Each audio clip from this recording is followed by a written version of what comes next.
All right. I hope everybody had a good Labor Day weekend. We're back to it. We're going to talk about rational functions. A few things, especially for you folks. I am going to continue with the lesson. I'm not going to stop today because you have an assembly coming up. So really important. Be looking over the notes. Go to the website, look at the video, and come in if you have any questions. Let's go ahead and remove our cell phones, please. Thanks, sir. Let's always make sure that when the bell rings, we got those outside, earbuds out, all that good stuff. Just a couple things very quickly before you get out of here. On Friday, you're going to have your next quiz. It's going to be multiple choice. And the reason it's got to be multiple choice is the policy has changed once again for grading guidelines. This year we have to give a minimum 2 what they're called CFAs, basically quizzes that have to be administered through Eduphoria. Okay, but the only way to really make that work is if they're multiple choice. So normally I would never give a multiple choice quiz or anything like that at this level, but hopefully that'll kind of help a few folks out if you're feeling a little hesitant. This Friday's quiz will be over transformations of functions. So I'm talking shifts, dilations, reflections. If you're needing a little refresher on that, if you go to the website, okay, I recently uploaded this morning a little PDF, has all that information there. It gives you a lot of examples, both with a function and function notation. So if you have any questions, let me know. But is there anybody who is still not able, for whatever reason, to get onto a school computer using your information? Everybody's able to? Okay, well, you just showed up, so you might be the one exception. So hopefully in the next few days we'll get that taken care of. But that is available. Since we're about to move into rational functions, did anybody have the opportunity this weekend to look at the factoring map or a few of the examples? Okay, because factoring is definitely a skill that you're going to need moving into these next concepts. So if you need help with that, let me know. In fact, the next focus activities are dealing with factoring just to make sure we feel comfortable with that, particularly trinomials. Okay. Well, that's all the main information I wanted to get out. Does anybody have any questions? Anything? Hey, Jordan.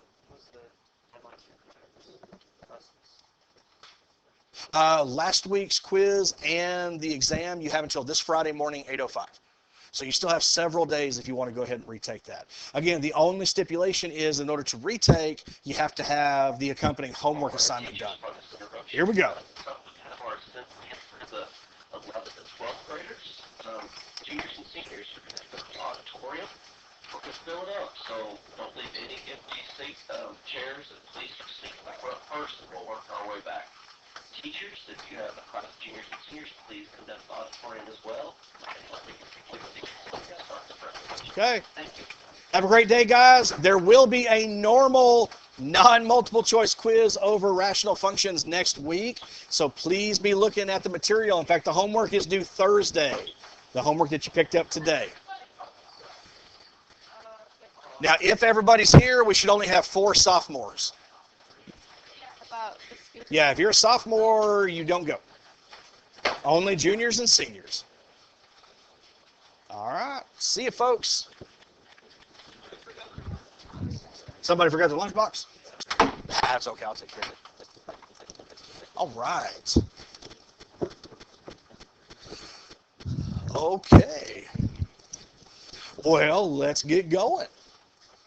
Okay, so I've got a method that I like to use when I'm going to factor a trinomial.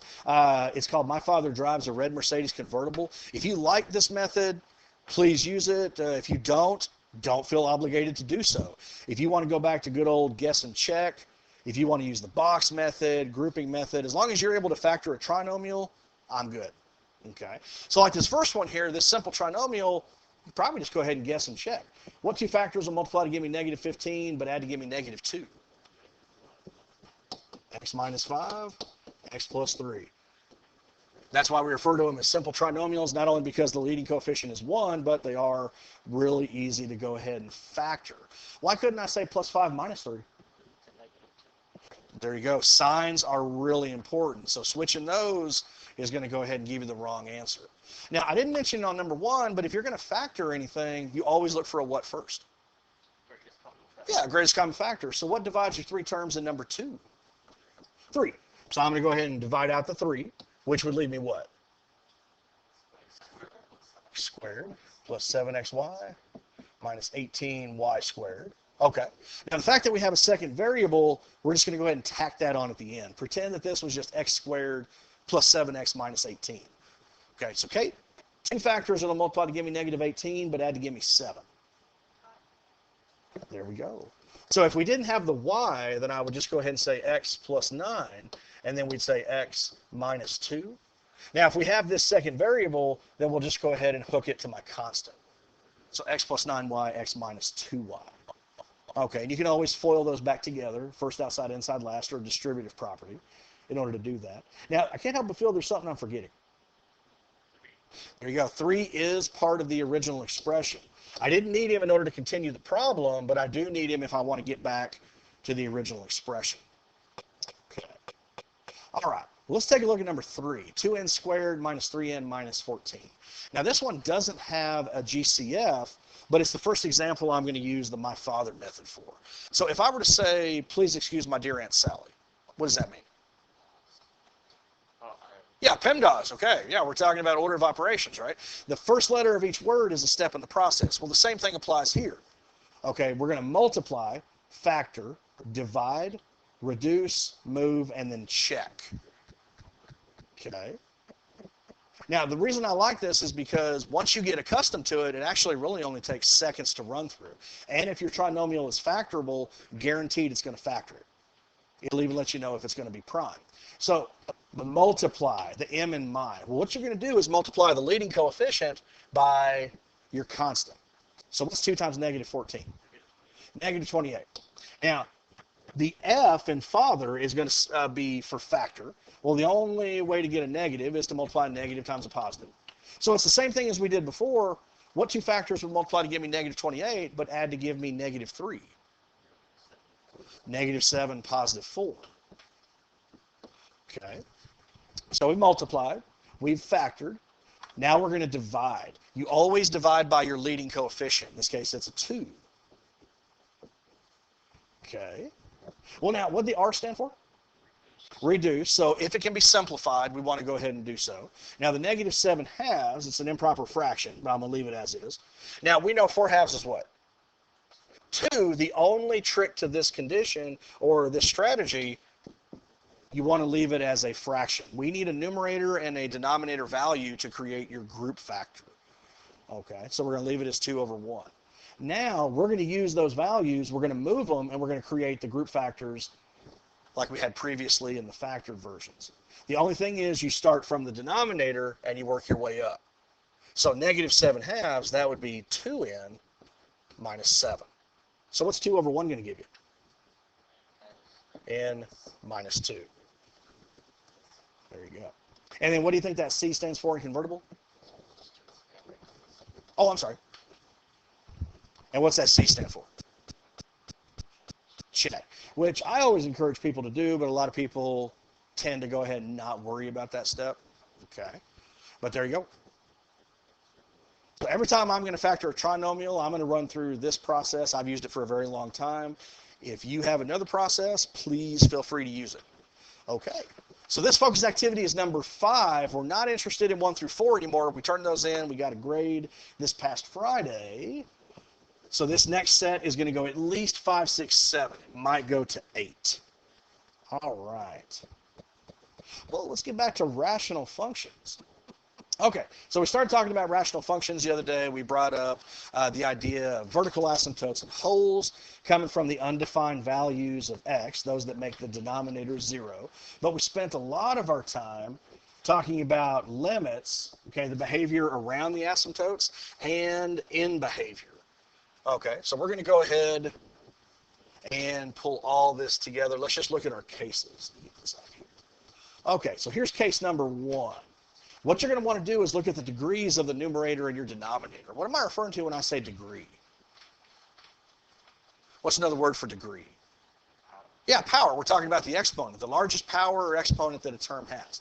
So if the numerator's degree is less than the denominator's, then the line y equals 0 is going to be your horizontal asymptote. It's going to be the x-axis. Okay, this is the one time where you don't have any work, you don't have to worry about anything.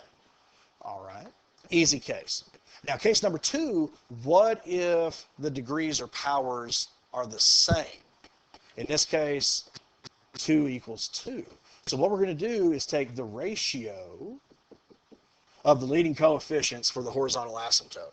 So let's say A is the leading coefficient for the numerator, B is the leading coefficient for the denominator.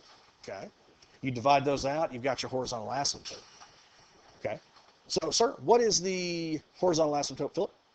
What's the horizontal asymptote for this middle one? Y equals what? Not 1. You're close. It's not 4. There you go. Okay. What you want to do is look at the coefficients of the term that has that largest power. See, up top, the terms were switched, so this isn't in descending order, so you want to be careful about that. The leading coefficient for the numerator is -8. What's the leading coefficient for the denominator? 2. That's what we're talking about when we say divide the leading coefficients. So that gives me -4, so I know this graph, whatever he looks like, would have a horizontal asymptote at -4. Okay. And then our last one here, what if the numerator's degree is greater than the denominator's degree? So here you'll notice we have a degree of 2 over a degree of 1. So it's not going to have a horizontal asymptote, but I did mention it. It starts with an O. Okay, an oblique or a slant. Now, the one thing I'm going to have you do is graph these functions without a calculator. So we're going to need to be able to find the equation of that slant asymptote. Now, typically, it's going to end up for us being linear functions. Okay. If the degree of the numerator is just 1 larger than the denominator, it's always going to be a slant asymptote. We'll put it y equals mx plus b. If it's 2 larger, then you have a quadratic asymptote. And we actually have an example coming up at the very end of this lesson. If it's 3 larger, if this would be x to the 4th over x, then I would have an cubic asymptote. Okay, so it really depends on how your rational function is going to be written. But the majority of the time, ours are just going to be linear. And the 2 ways that we're going to use to figure out what they are is going to be either just long division. I'm going to take the denominator, divide it into the numerator. So x squared minus 5x plus 4. Or I'll get to the second method in just a second. So how do I do this?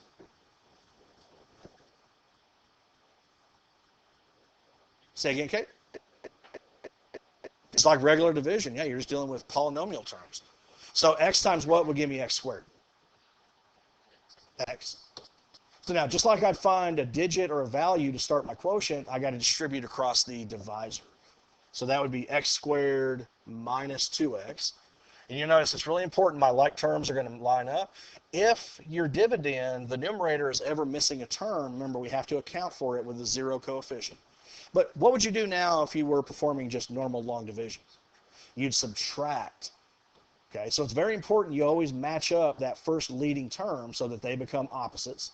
But I'm subtracting a negative, so that becomes positive. In fact, how many x's do I have? -3x. Now, just like with long division, you'd bring down the next digit. Here we're bringing down the next term. And I just start the process all over again. X times what would give me a -3x? -3. Okay, one more distribution. That would be a -3x. -3 times -2. And once again, I'm going to subtract. So I'm subtracting a negative. That guy goes positive. They should always be opposites. So I'm subtracting 6. It looks like I have what? -2. Now, because there's no additional terms to bring down, -2 is going to be my remainder. Now, there is a way algebraically to deal with that. Whether or not Mr. Heinrich is going to have you take care of that in calculus next year, I'm not going to worry about it. The thing I need is for you to find your slant asymptote. So if I were to look at a graph of this function, crosses at -3, has a slope of 1, so he'd have a slant asymptote right there. Okay, now that's one method. If you like long division, please use it.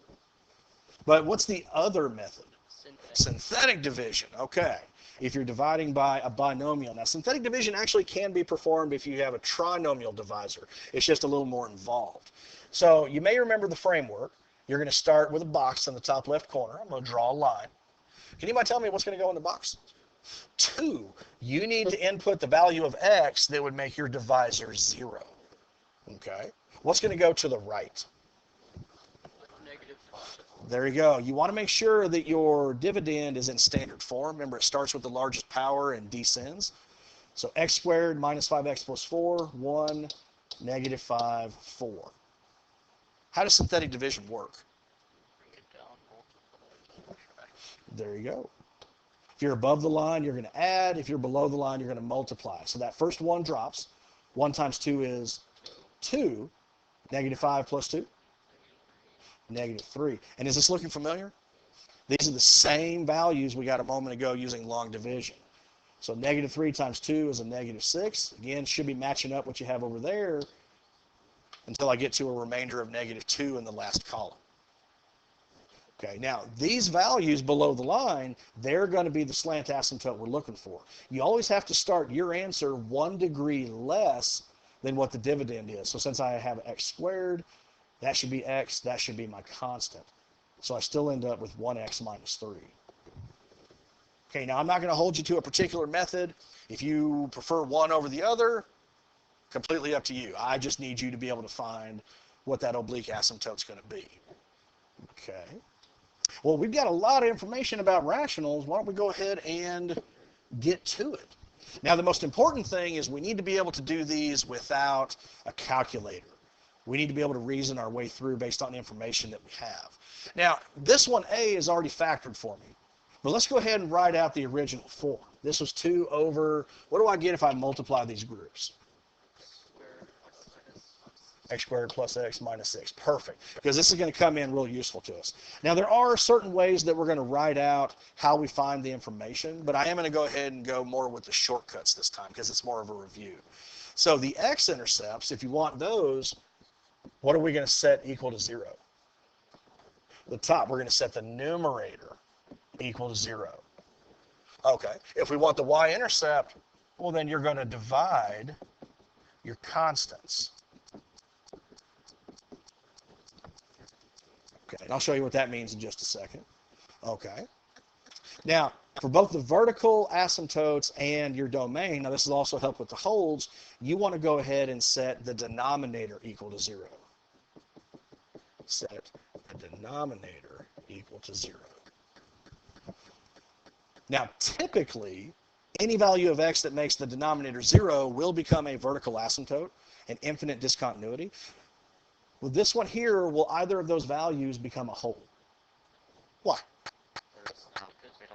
There you go. There is no term or group factor that simplifies. Only if there can be a cancellation is there going to be a whole. So at least in this one, we know that's one less thing to worry about. Okay. Well, what do you notice about the x-intercept? What's going to happen if I try to set the numerator equal to 0? Yeah, there's no unknown. There's no x value in the numerator. So that tells me, well, there is no x-intercept. Okay. So there's nothing to solve for in the numerator.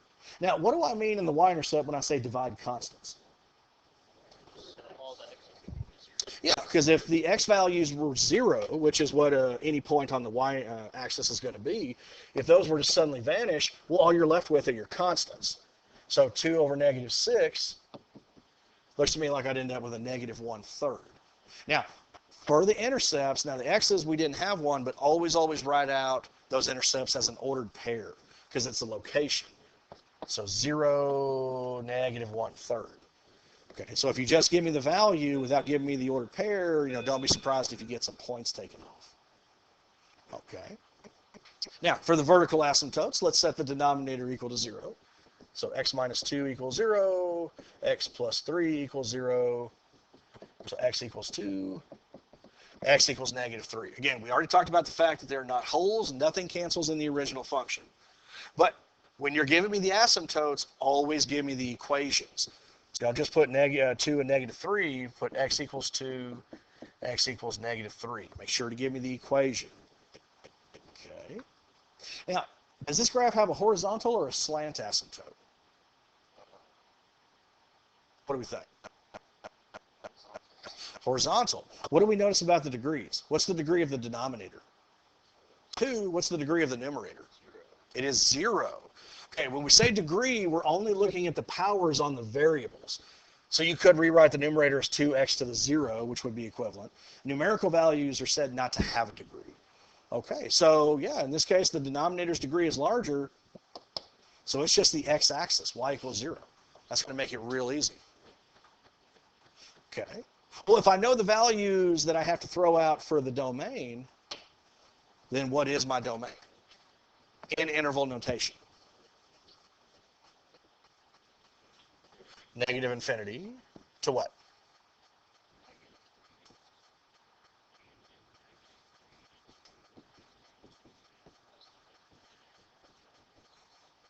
There we go. Remember, these graphs will always be infinitely wide and infinitely tall, but we're just including the values that we have to throw out with those parentheses. Okay. So what would the range be? Negative infinity to 0, union, and then 0 to infinity. What tells me, because I'm not looking at this graph here, we don't have one yet, what tells me that 0's got to be thrown out of the range? The horizontal asymptote. Okay. Now, we pretty much have everything we need. Let's go ahead and start constructing this guy. I always like to start with my asymptotes. We got a x equals 2. Okay, and always label the information on your graph. Okay, so here's negative 3. Okay, then I have a horizontal on the x-axis. Now, I mentioned this the other day, and I went ahead and drew it out the first time here. If you want to go ahead and draw the entire horizontal asymptote all the way through, please feel free to do so, but you may come across a graph that's going to cross that x-axis, so it's going to look like your graph touches an asymptote. That never happens. Okay. So to deal with that, I go ahead and just sketch the left and the right side. Remember, that's what we refer to as the end behavior. The limit as x approaches positive or negative infinity, but please feel free to put that entire horizontal asymptote through if you want to. Okay, well, the only thing we know for sure, we have a negative 1/3 y-intercept. Okay, so we need to figure out the behavior as I approach these asymptotes from both sides. Now, this is a habit that I got into a long time ago, and I'm going to go ahead and show you folks. I want you to choose a value to the immediate right and immediate left of the asymptote. We're going to go 1/10 of a point. So if I want to look at the behavior of 2, on the right side, I'm going to choose 2.1. On the left side, I'm going to choose 1.9. Okay. What would I choose to the right of negative 3? Negative 2.9, and then to the left, negative 3.1. We're going to write limit statements using those because we need to go ahead and figure out what the branches are doing in the graph. Okay, so let me show you what I mean. Let's just start with the left side, and we'll work all the way through, left to right. So the limit, as x approaches negative 3, how would I show someone who's looking at my work that I want to start on the left side? Plus or minus as a power. So specifically, the negative tells me from the left side. So I'm going to take this value of negative 3.1, and I'm going to plug it back into the factored version. I'm going to mimic what I have here with signs. Now you'll notice there's no x to plug into in the numerator, so that 2, he's always going to be positive. Okay, but now x minus 2, let's go ahead and plug in. What's negative 3.1 minus 2?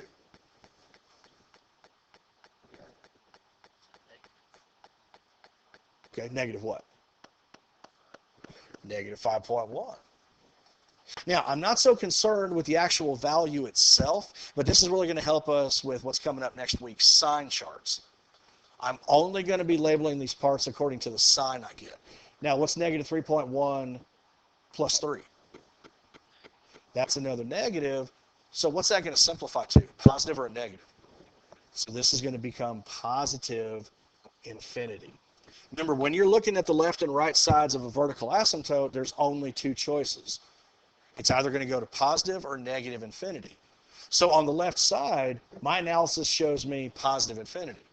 So this tells me exactly where my branch has to be. It's got to be above the horizontal asymptote. Now remember, we're not looking for an exact point because this is just a sketch. If you want to plug a few actual points, please feel free. Okay. I'm going to be looking more for the understanding, the reasoning through this. Okay, now let's see what happens on the right side. Negative 2.9, because we got that guy taken care of. So the limit, as x approaches negative 3 from the right. Okay, so now I'm going to plug negative 2.9 in that factored version. Well, the 2 up top is always positive. Negative 2.9 minus 2. Is that a positive or a negative? That would be a negative. Again, I'm not concerned with the value. If you want to find it, you're more than welcome to. But now, what's a negative 2.9 plus 3? That's a positive. So as we approach negative 3 from the right, what's it doing? Is it curving up or down? It's curving down because I got a negative here. Now, what I'm going to do, because I don't know the whole story between the asymptotes, I'm just going to put a little arrow pointing down on the right side. Kind of like a little marker for me, lets me know what's going on. Now let's go ahead and look at 1.9, the left side of 2. The limit as x approaches 2 from the left. Okay, same thing. I have a positive 2 up top, nothing to change there. Now, what's a 1.9 minus 2? Positive or negative result? Negative. 1.9 minus 2, smaller subtracting a larger. But what about 1.9 plus 3? That's positive. So what's this guy wanting to do as I approach 2 from the left? He wants to go to negative infinity. Okay, so it looks like within the 2 asymptotes, both sides are going down, and we have a y-intercept right there. What's this guy going to look like? There you go. I'm going to connect everything through what I know. Now, I'm glad you said that. It looks like a parabola, but he's not a parabola. Okay, the way we understand how parabolas are constructed using their different equations, okay, he may look like it, but he's not a parabola, which is why we're going to refer to him as a branch. Now, the only thing left is to figure out where this final branch is going to be. So we have my last limit statement to the right of 2. The limit, as x approaches 2 from the right. Okay, once again, positive 2 up top does not change, but I'm plugging in 2.1 this time. So what's 2.1 minus 2? Okay, so that's a positive. And then I have a 2.1 plus 3. That's a positive. So this guy's going to become what?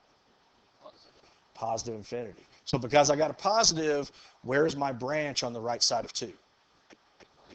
Positive. So it has to be above. There we go. Okay. Now, if this were a problem that was turned into me, it's very nearly perfect. There's just one thing I would take off some points for. Do you notice it? What did I forget to label? Well, now I labeled the asymptotes. I didn't label that one, and there's one other thing.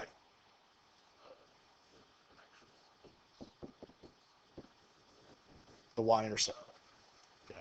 Now, if you put additional points on there, you're more than welcome to, but all the information I found is also going to be found in the graph. Okay. Now, it doesn't ask for this. It asks for it on future problems, but I also want to talk about the end behavior. This is as x approaches positive or negative infinity. So the limit as x approaches positive infinity. The limit as x approaches negative infinity. Okay. Well, when I'm looking at the end behavior, what suddenly becomes really important to me? Starts with H. The horizontal what? The horizontal asymptote. Okay. So let's say as we go to positive infinity. So I get on the x-axis, x's are getting larger and larger and larger.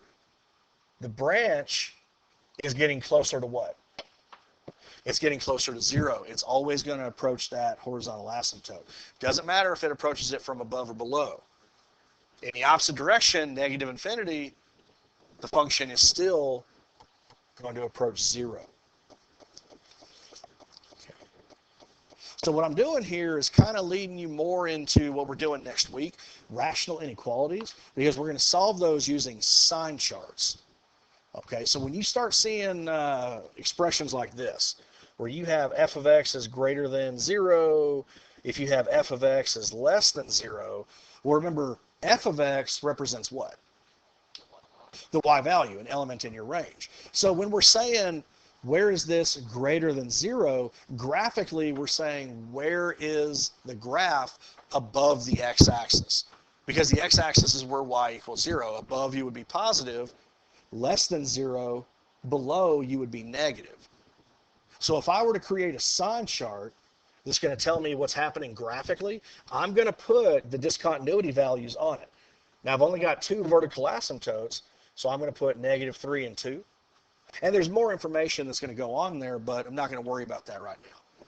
To the left of -3, where's the graph? Is it above or below? Above. So that would be considered a positive interval. Then between the two, it opens down. It is below the x-axis. That would be a minus. And then to the right of 2, it's above. Okay, so this is very, very closely related to what we're doing next week with sign charts. I kind of just want to get you to think about that ahead of time. Okay, question. How we doing? All right. Okay, well, let's try another example. Now, this one's already been factored for you as well, but do you notice anything right off? Something cancels. So what's that tell me? There is a hole. Now, whatever value of x makes that 0, that's where the hole's going to occur. So x minus 2 equals 0, so x equals 2. Okay, so that means the hole occurs at 2 something.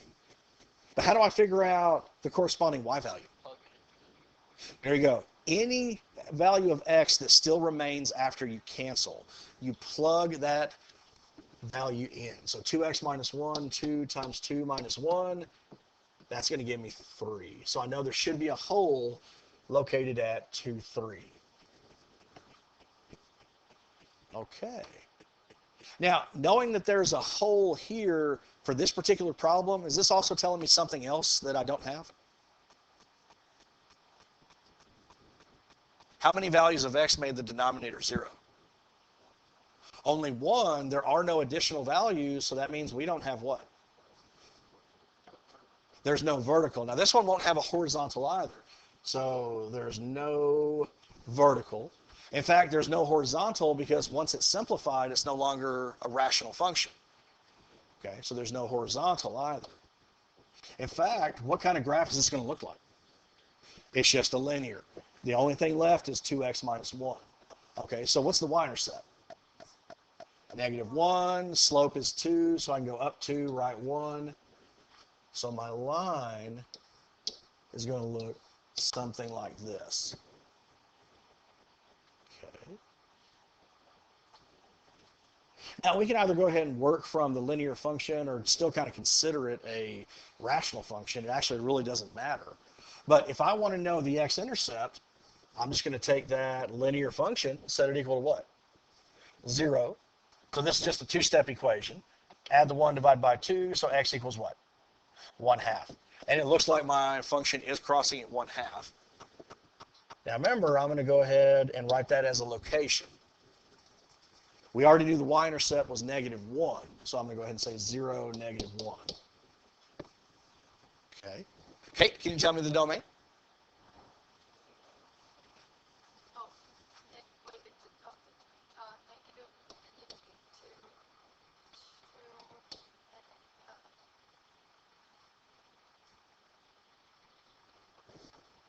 And then what? Union. There we go. And then union will pick right back up again at 2 to infinity. Because we plucked that point 2, 3 from the function because there was a common group factor that canceled, but the domain is only dealing with the x's. So the range is going to look identical. We're just going to replace the 2 with what? 3. We got to remove that y value.